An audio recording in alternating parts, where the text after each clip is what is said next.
అలానే శేషరావు నమ్మిన వాళ్ళనే మోసం చేస్తారు, నమ్మని వాళ్ళని మోసం చేయలేరు.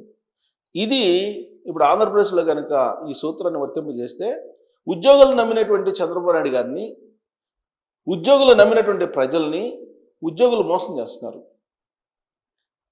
ఉద్యోగులు అటు చంద్రబాబు నాయుడు గారిని ఇటు ప్రజల్ని ఒకేసారి ఏకకాలంలో మోసం చేస్తున్నారు. ఏ విషయంలోనంటే పాస్ పుస్తకాల విషయంలో. పాస్ పుస్తకాల్లో పచ్చి అబద్ధాలు, బండ తప్పులతోటి ఇష్యూ చేస్తున్నారు. చంద్రబాబు నాయుడు గారు ల్యాండ్ టైటిలింగ్ యాక్ట్ని రద్దు చేశారు. రీసర్వే చేసిన తర్వాత ఎగ్జాక్ట్గా మీరు తప్పులు లేకుండా ప్రజలకి పాస్ పుస్తకాలు ఇవ్వమని చెప్పారు. దానికి సిసోడియా కమిటీ వేశారు. సిసోడియా కమిటీ కొన్ని సిఫారసులు చేసింది. ఆ సిఫారసుల మేరకు సమస్యలను పరిష్కరించండి అని చెప్పారు. కానీ 16 నెలలు అవుతున్నా ఈ గవర్నమెంట్ వచ్చిన తర్వాత ఇంతవరకు సమస్యలు రెవెన్యూవి పరిష్కారం కావట్లేదు. పైగా ఇంకా జటిలం చేస్తున్నారు. అందుకే చంద్రబాబు నాయుడు గారు ఒకనొక సమయంలో సమస్య పరిష్కరించమంటే కొత్త సమస్యను క్రియేట్ చేసేలాగా ఫైల్ని క్రియేట్ చేయొద్దు అని చెప్పారు. ఆయన ఏదైతే చెప్పారో దానికి వ్యతిరేకంగా రెవెన్యూలో ఉండేటువంటి అధికారులు చేస్తూ ఉన్నారు. ఆ కారణం చేత ఇవాళ ఆంధ్రప్రదేశ్లో ఏదైనా ప్రధాన సమస్య ఉంది, ప్రజలకి అసంతృప్తి ఉంది ఈ ప్రభుత్వం మీద అంటే ఒకటి రెవెన్యూ. ఆ రెవెన్యూ కూడా ప్రతి ఒక్కరికి సంబంధించినటువంటి ఇష్యూ. అది ఎంతో కొంత ల్యాండ్ ఉంటుంది. ఆ ల్యాండ్కి సంబంధించి 190 మందికి తప్పులు తడకగా పాస్ పుస్తకాలు ఇష్యూ చేస్తున్నారు. జస్ట్ జగన్మోహన్ రెడ్డి గారి బొమ్మను తీసేసి ఆ పైన అట్టను తీసేసి కొత్త అట్ట వేసి ఇచ్చేస్తున్నారు. అంతే. జగన్మోహన్ రెడ్డి గారు గతంలో ఏవైతే పాస్ పుస్తకాలు ఇష్యూ చేశారో అవే పాస్ పుస్తకాలని ఆ పై అట్టను తీసేసి కొత్త అట్ట వేసి ఇచ్చేస్తున్నారు. దీనికి కొన్ని వందల కోట్ల రూపాయలు ఖర్చు పెడుతూ ఉన్నారు. ఇది దుర్మార్గం కదా? ఇది ప్రజలను మోసం చేయటం కదా? ఇది చంద్రబాబు గారిని మోసం చేయటం కదా? మరి దీన్ని చూసుకోవాల్సింది ఎవరు? రెవెన్యూ శాఖ మంత్రి చూసుకోవాలి. ఆయన మరి అవగాహన ఉందో అవగాహన లేదో, మరి అధికారులు వినటం లేదో, కారణం ఏమైతే ఏమే కానీ ప్రజలు 100కి 80 నుంచి 90 మంది ఈ రెవెన్యూ సమస్యతోటి సతమతం అవుతున్నారు. మరి దీన్ని ఎలా పరిష్కరించాలి? అసలు పరిష్కరించేటువంటి మార్గం ఉందా అని అంటే అధికారులు మాత్రమే పరిష్కరించగలరు దీన్ని. ఈ అధికారులు పరిష్కరించడానికి సిద్ధంగా లేరు. కారణం ఏంటి? అత్యంత అద్భుతంగా రీసర్వే అనేది ఒక బంగారు బాతుగుడ్డులాగా రెవెన్యూ శాఖకు దొరికింది. ప్రజల నుంచి అవినీతి సొమ్మును వసూలు చేసుకోవడానికి, లంచాలు వసూలు చేసుకోవడానికి అత్యంత అద్భుతమైనటువంటి అవకాశంగా ఎక్కువ మంది భావిస్తున్నారు ఆ శాఖలో.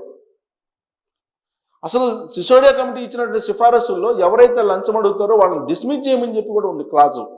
మీరు కనుక ఆ సిఫారసును చదివితే. కానీ ఇంతవరకు ఎవరిని డిస్మిస్ చేయాల. అందుకే చంద్రబాబు గారు ఒక 2 రోజుల క్రితం పెట్టినటువంటి రివ్యూ మీటింగ్లో కలెక్టర్లు అలాగే జాయింట్ కలెక్టర్లకు చెప్పారు, ఎవరైతే రెవెన్యూ సమస్యలు పరిష్కరించలేదో వాళ్ళకి పోస్టింగ్లు ఇవ్వనని చెప్పి జాయింట్ కలెక్టర్లకి వార్నింగ్ ఇచ్చారు. అంతేకాదు, జిల్లాకి ఒక 5-6 మంది కనుక ఆర్డీఓల్ని ఎంఆర్ఓల్ని కనుక డిస్మిస్ చేస్తే ఈ సమస్యకు పరిష్కారం లభిస్తుంది. ఎప్పుడైతే జగన్మోహన్ రెడ్డి గారు ఏబి వెంకటేశ్వరరావు గారిని సస్పెండ్ చేసేసి 5 సంవత్సరాల పాటు ఒక సీనియర్ ఐపీఎస్ని ఉంచగలిగారో ఆ రోజు నుంచి ఐపీఎస్లు అందరూ కూడా ప్యానిక్ సిచ్యువేషన్కి వెళ్ళిపోయారు. ప్యానిక్ సిచ్యువేషన్కి వెళ్ళిపోయి జగన్మోహన్ రెడ్డి గారు అంటేనే ఒక భయంతో పనిచేశారు. అలాగే ఐఏఎస్లు సుబ్రహ్మణ్యం గారిని ఏ విధంగా చేశారో ఆ రోజు జగన్మోహన్ రెడ్డి గారు ఐఏఎస్లు అంతా చూశారు. దాంతో ఐఏఎస్లు ప్యానిక్ సిచ్యువేషన్లో ఆయన ఏం చెప్తే అది చేశారు. చట్టాలకి అతిక్రమించి చట్టాలను కూడా కాదని జగన్మోహన్ రెడ్డి గారు ఏది చెప్తే అది చేశారు ఐఏఎస్లు ఐపీఎస్లు. అలా చేయమని చెప్పి నేను చెప్పట్లేదు. చట్ట ప్రకారం, రాజ్యాంగం ప్రకారం ప్రజలకు ఏదైతే చేయాలో అది చేయాల్సిన బాధ్యత ఉద్యోగుల మీద ఉంది. కానీ చంద్రబాబు నాయుడు గారు చెప్తే ప్రజాస్వామ్యతంగా ఉద్యోగులు చేయటం లేదు అనేటువంటి ఆరోపణలు ఎక్కువగా వినిపిస్తున్నాయి. ఎక్కువగా వినిపించేది ఏంది? వాళ్ళు చేస్తే కనుక అసలు సమస్యలే ఉండవు. వాళ్ళు ఎంత బ్లఫ్ చేస్తున్నారని అంటే సమస్య పరిష్కరించకుండానే పరిష్కరించినట్టు చెప్తున్నారు చంద్రబాబు నాయుడు గారికి. ఆ రివ్యూ మీటింగుల్లో చెప్తున్నారు సమస్య పరిష్కరించామని చెప్తున్నారు.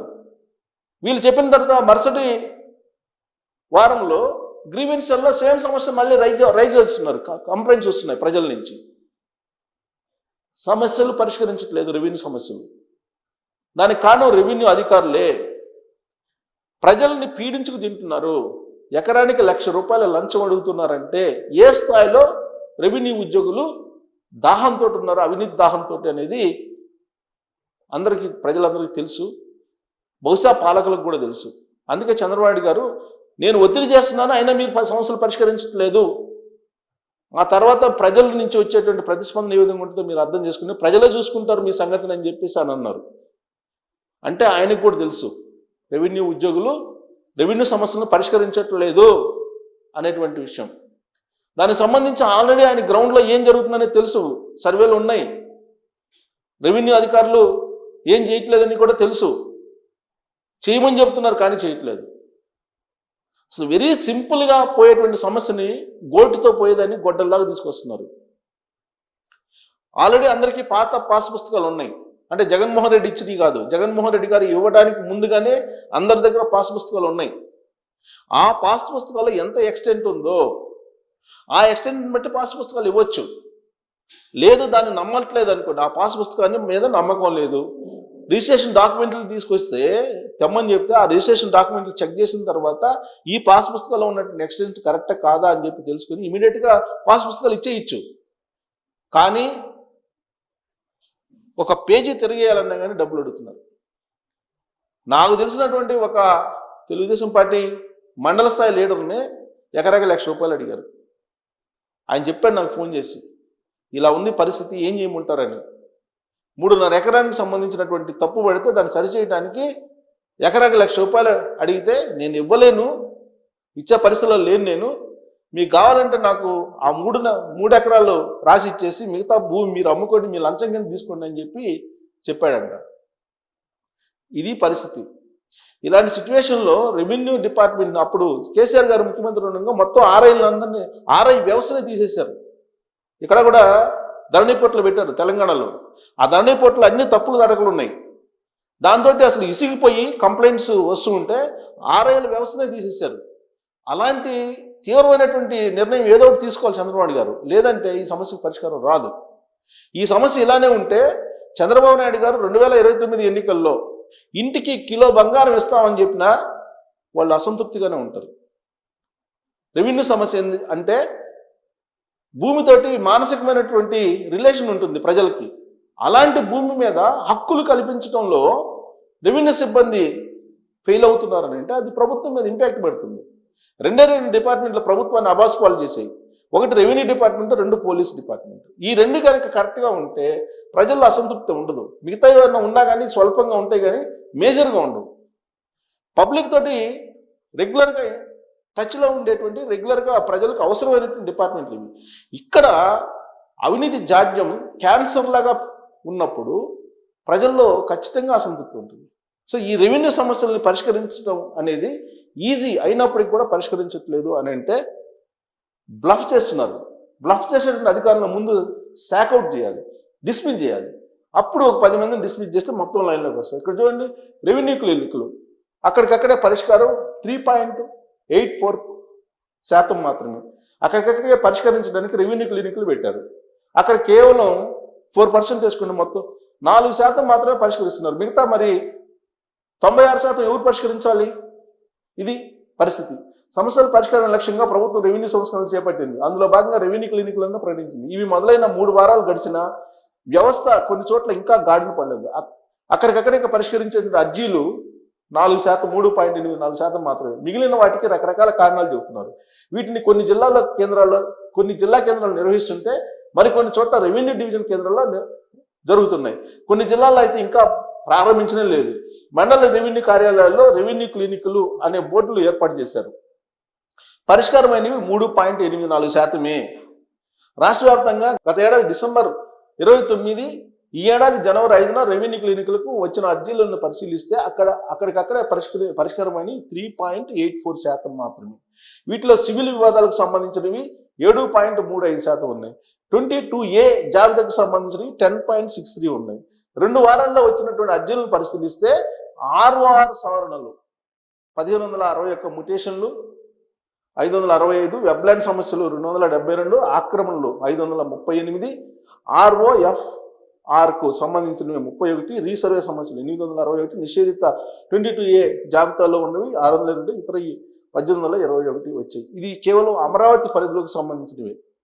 ఇంకా రాష్ట్ర వ్యాప్తంగా ఎన్ని ఉంటాయి చూడండి. సో అక్కడికక్కడే పరిష్కరించాలని అంటే కనీసం 3.4% మాత్రమే పరిష్కరించారంటే ఏమనుకోవాలి? పట్టాదారు పాస్ పుస్తకాల్లో చూడండి రాస్తూ ఉన్నారు, పేపర్లో రాస్తున్నారు. అయినా కానీ నియోజకవర్గాల్లో 40 నుంచి 48% మంది పంపిణీ అసంతృప్తిగా ఉన్నారండి. అది తప్పది. ఇదిగో 40 కాదు, దాదాపు 80% ఉంటారు. 80% పైన అసంతృప్తిగా ఉంటారు. అసలు 4783 గ్రామాల్లో సర్వే చేశారు జగన్మోహన్ రెడ్డి గారి టైంలో అని చెప్తున్నారు. ఎక్కడ చేశారు? అసలు నాకు తెలుసు ఇంట్లో కూర్చొని సర్వే చేశారని చెప్పి పుస్తకాలు రాసి ఇచ్చేళ్ళారు. ఈవెన్ మా గ్రామంలో కూడా నా భూమి 3.5 ఎకరాలు వేరే వాళ్ళ పేరు వేశారు. దాదాపు 4 ఎకరాలు భూమి వేరే వాళ్ళ పేరు వేశారు. ఆయన భూమి ఇంకోళ్ళ పేరు వేశారు. ఇట్టా ఆ ఊర్లో మొత్తం దాదాపు 500 గ్రామాలు ఉంటే 500 హౌసెస్ ఉంటే ఈ 500 హౌసెస్కి సంబంధించి 400 హౌసెస్లో మొత్తం తప్పులే, అన్నీ తప్పులే. అదేమంటే మీకు అర్జీ పెట్టుకోండి, అర్జీ పెట్టుకుని మేము సరిచేస్తూ ఉంటాం. అర్జీ పెట్టి లేని సమస్యను క్రియేట్ చేసి ఎవరికి వాళ్ళే సమస్యలు లేకుండా ఉంటే లేని సమస్యను క్రియేట్ చేసి అర్జీ పెట్టుకోండి అని ఒక ఎంఆర్ఓ అంటారు, ఒక ఆయన ఇంకొక ఆయన ఏమంటారంటే మీరు స్టాంప్ పేపర్లు తీసుకొని మళ్ళీ రిజిస్టర్ చేయించుకుంటే మీరు చేస్తామంటారు. ఇట్లా రకరకాలుగా చెప్పి ఎంఆర్ఓ ఆఫీసులు చుట్టూ తిప్పుతున్నారు. అదేమంటే మీరు ఎకరాకి ₹1,00,000 తీసుకురండి అని చెప్పి చెప్తున్నటువంటి అధికారులు ఉన్నారు మనకి కొంతమంది. మండల స్థాయి అధికారులకు ముక్కుబడిగా పరిశీలించి ఈ పుస్తకాలని అన్నీ ఇస్తున్నారు, అట్లు మార్చేసి ఇస్తున్నారు. సో మొత్తం తప్పులే. 50% పుస్తకాల్లో తప్పులు అంటున్నారు కదా, 50% కాదు 80% పుస్తకాల్లో తప్పులు ఉంటాయి. కావాలంటే చెక్ చేసుకోవచ్చు. ఈ రెవెన్యూ క్లినిక్లన్నీ పెట్టి బ్లఫ్ చేస్తున్నారు అన్నీ. ఇదిగోండి పంపిణీ చేసామని చెప్పి 80% పుస్తకాలు పంపిణీ చేసామంటున్నారు. ఈ అట్ట మార్చారు. జగన్మోహన్ రెడ్డి గారు బొమ్మ తీసి ఈ అట్టతోటి ఇచ్చారు. కానీ ఆ ఇచ్చినటువంటి వాటి లోపల జగన్మోహన్ రెడ్డి గారు ఏదైతే గతంలో డేటా ఇచ్చారో అదే డేటా ఉంది, ఏం మారలా డేటా. ఇక్కడ జిల్లాలో ప్రధాన అంశాలు సరే ఇవన్నీ కూడా ఎలా వీటిని చేస్తారో పరిష్కరిస్తారంటే పరిష్కరించాలంటే ముందైతే బుక్స్ అయితే ఇస్తున్నారు, మేము పంపిణీ చేసామని చెప్తాను చంద్రబాబు నాయుడు గారికి. ఆ బుక్స్ లోపల ఏముంటుందో డేటా తప్పులు తడగ్గా అనేది పరిశీలించాలి. అది కనుక పరిశీలిస్తే మళ్ళీ మొదటికి వచ్చింది వ్యవహారం. అంటే మళ్ళీ పాస్ పుస్తకాలు మళ్ళీ ఇవ్వాలి. అంటే ఎన్నిసార్లు పాస్ పుస్తకాలు ముద్రించి ఎన్నిసార్లు ఇస్తారు, ఎన్ని కోట్ల రూపాయలు ఖర్చు పెడతారు? కాబట్టి రెవెన్యూ సమస్య తీరాలంటే ఖచ్చితంగా రెవెన్యూలోకి సంబంధించినటువంటి ఉన్నతాధికారులు ఎవరైతే ఉన్నారో వాళ్ళు కఠినంగా వ్యవహరించాలి. దిగువసాయినటువంటి వాళ్ళు ఎవరైతే లంచాలకు పాల్పడుతున్నారో వాళ్ళని డిస్మిస్ చేయాలి కొంతమంది నన్ను. అప్పుడు పరిష్కారం వస్తుంది. కనీసం అప్పుడన్నా పరిష్కారం వస్తుందని ఆశిస్తున్నాం. ఇంకా అప్పుడు కూడా రాకపోతే ఆ దేవుడే పరిష్కరించాలి. అంత తీవ్రమైనటువంటి సమస్య ఉంది. మరి రెవెన్యూ సమస్య గురించి మీకు అవగాహన ఉంటే మీరు కూడా ట్రోల్ చేయొచ్చు ఈ వీడియోలో. Thank you.